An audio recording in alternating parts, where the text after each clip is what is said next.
상승의 종아 올려라 스타 골든벨 시간입니다. 오늘은 화이남 대표 이동우 대표와 함께 할 텐데요.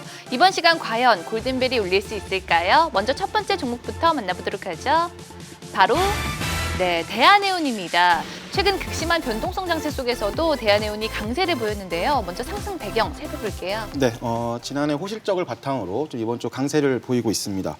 지난해 연결 기준 매출액과 영업이익이 전년 대비 각각 30%, 40% 증가했습니다. 특히 작년 그 순이익은 3천억 원으로 전년 대비 1000% 이상 증가를 기록했습니다. 여기에 이제 해운 시황의 개선과 또 유가 상승까지 좋은 흐름으로 연결되는 분위기이고, 특히 최근에 있었던 양세금 청구 소송 2심 승소에 따른 충당 부채 환입도 좋은 흐름으로 연결되었습니다.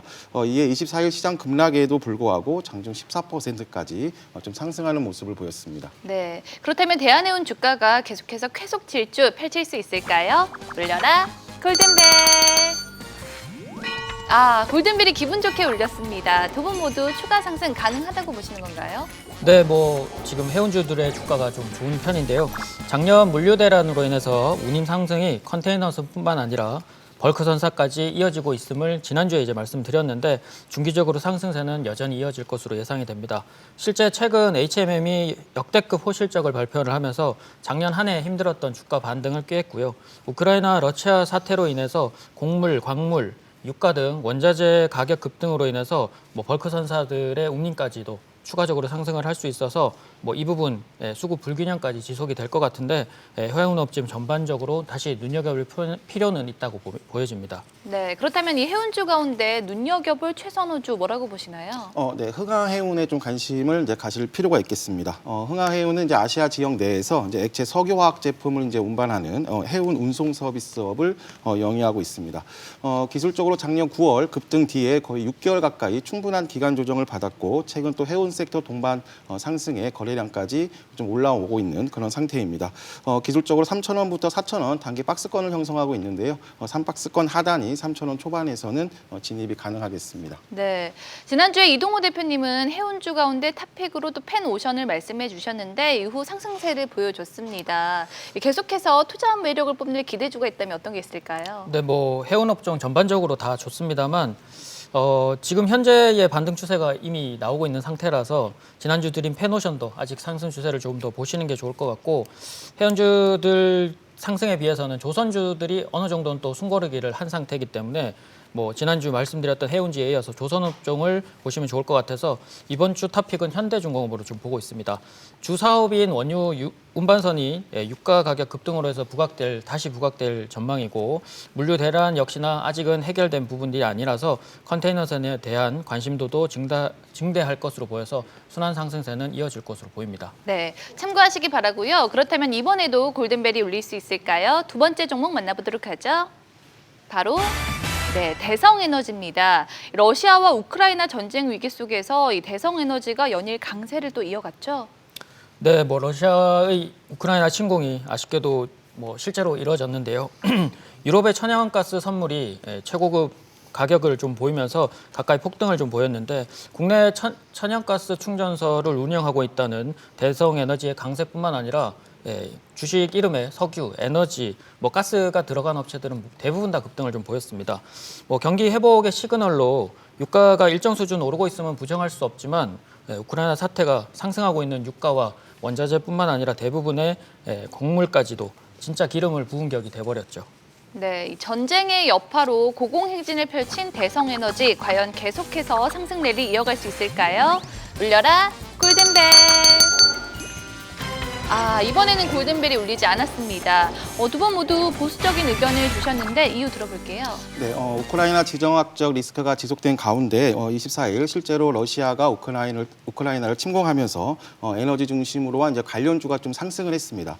반대로 이제 국내 증시뿐만이 아니라 이제 글로벌 증시는 모두 급락 마감을 했는데요. 우선 에너지 관련주들은 기술적으로도 좀 단기 과열 구간이고, 또 미국 등 서방국이 실제로 이제 군사 개입을 하지 않고 지금처럼 경제 제재 수준으로 대응을 한다면 오히려 불확실성 해소로 오히려 지수가 반등할 수가 있습니다. 따라서 이런 에너지 관련주 등 전쟁 테마 종목들은 다소 좀 조심할 필요가 있겠습니다. 네, 이 두 분 모두 대성 에너지에 대해서는 부정적인 의견을 주셨는데 러시아와 우크라이나 사태로 인해 반사 이익을 기대해 볼 수 있는 종목 혹시 없을까요? 네, 뭐 현재 단기적으로 이제 반사 수혜를 입는다고 예상을 하고 있었던 뭐 에너지, 석유, 화학 뭐 이런 쪽들이 대부분 다 올랐습니다만 뭐 직접적이진 않지만 이제 우크라이나 지정학적 리스크를 제외해도 올해 경기 회복에 대한 시그널과 중국이 베이징 동계올림픽 이후로 밀어놨던 이 개최로 인해서 수요가 일시적인 감소한 부분이 좀 있었습니다만 이 부분 역시나 이제 해소가 되는 부분들이고 3월 달에 전인대에서 추가 부양책이 중국 쪽에서 나올 확률이 좀 높은 상태로 보여서 업종 전반적으로 수요 회복을 좀 기대해 볼 수 있습니다. 그래서 해운주들이 움직였고 이제 철강과 석유화학 쪽을 관심을 좀 보이는데요. 업종의 수요 회복을 기대해 볼 수 있어서 석유화학의 기초 원료인 나프타의 가격도 최근에 이제 러시아로부터 수입 비중이 높은 상태인데요. 이 부분들 역시 석유화학 제품 가격으로 상승 연결이 될 것으로 보여서 관심 두시고 보시면 좋을 것 같습니다. 네, 이 롯데케미칼에 대한 이야기 잘 들었습니다. 그동안 허연남 대표님은 이런 테마주 투자를 또 선호하지 않으셨는데 이 에너지 관련주 전반에 대해서도 조금 보수적인 입장이신 건가요? 네, 말씀하신 것처럼 좀 실적을 기반한 우량주들은 괜찮은데 단순 좀 테마로 접근하는 것은 좀 비바람직해 보입니다. 지금 현재까지도 그 중장기적으로 지정학적 리스크가 지속된 점은 이제 시리아 사태라든가 아프간 때도 단 한 번도 없었고 또 에너지 관련주도 좀 조정 압력이 좀 강할 겁니다. 또 이런 그 지정학적 리스크로 움직이는 종목들이 가면 또 반대로 기존의 뭐 추천주라든가 뭐 우량주들이 모두 빠지는데 날씨가 좋다고 집신을 신으라고 해놓고 나머지 한쪽에서는 장마라고 나막신을 신으라고 하는 격입니다.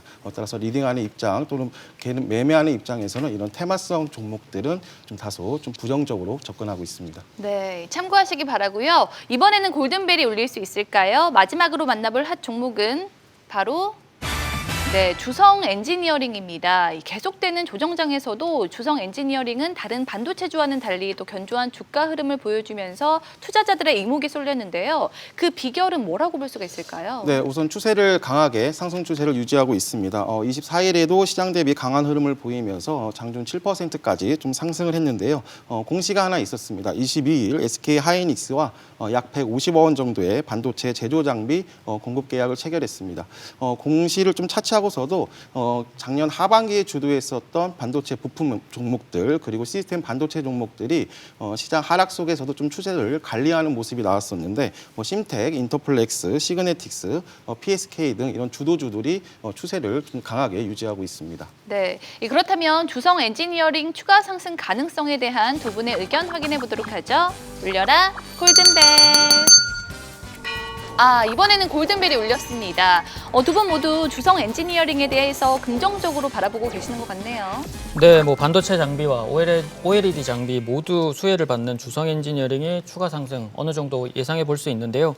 작년 4분기 반도체 재고 물량 감소와 함께 올해 초 가격 정상화를 좀 보이고 있는 반도체 호황을 그대로 이어갈 것으로 예상이 되고요. 실제로 삼성전자와 하이닉스가 올 연말 다시 추가 반도체 장비를 발주 계획하고 있는 상태이고 작년 하반기부터 OLED 라인 확충을 위한 3조 3천억을 투입하기로 한 LG 디스플레이 그리고 내년 2분기부터 양산을 가동할 예정으로 장비 수주를 이미 늘리기 시작을 했고요.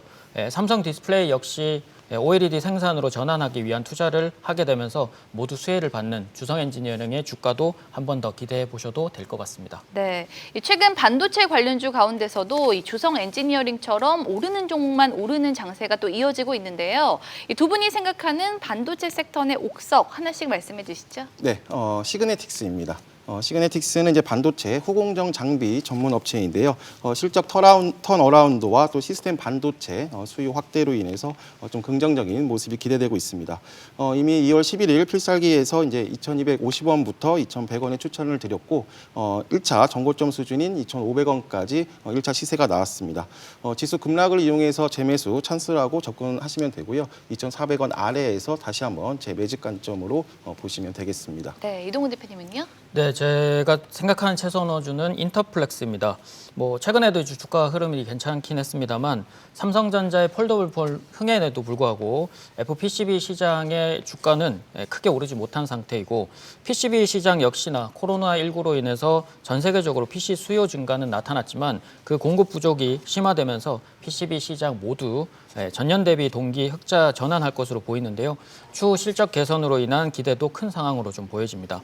그리고 28일 스페인에서 열릴 MWC에서 모바일 5G 시장 재부각과 그리고 차세대 반도체 기판이죠. 플립칩 폴그리드 어레이의 장기 호황도 전망되고 있어서 관심주들을 전체적으로 좀 보시면 좋을 것 같습니다. 네. 지금까지 한 주간 시장을 뜨겁게 달군 핫 종목들 만나봤는데요. 이 파이브스타의 의견은 참고 자료일 뿐 투자의 판단과 책임은 투자자 본인에게 있다는 점 말씀드리고요. 그리고 주식에 대한 알찬 정보 카카오톡 채널에서 SBS 비즈 파이브스타를 검색한 후 친구 추가하시면 간편하게 만나볼 수 있습니다. 많은 관심 바라고요. 다음 주 여러분의 계좌에도 상승의 종아 울려라. 지금까지 스타 골든벨이었습니다.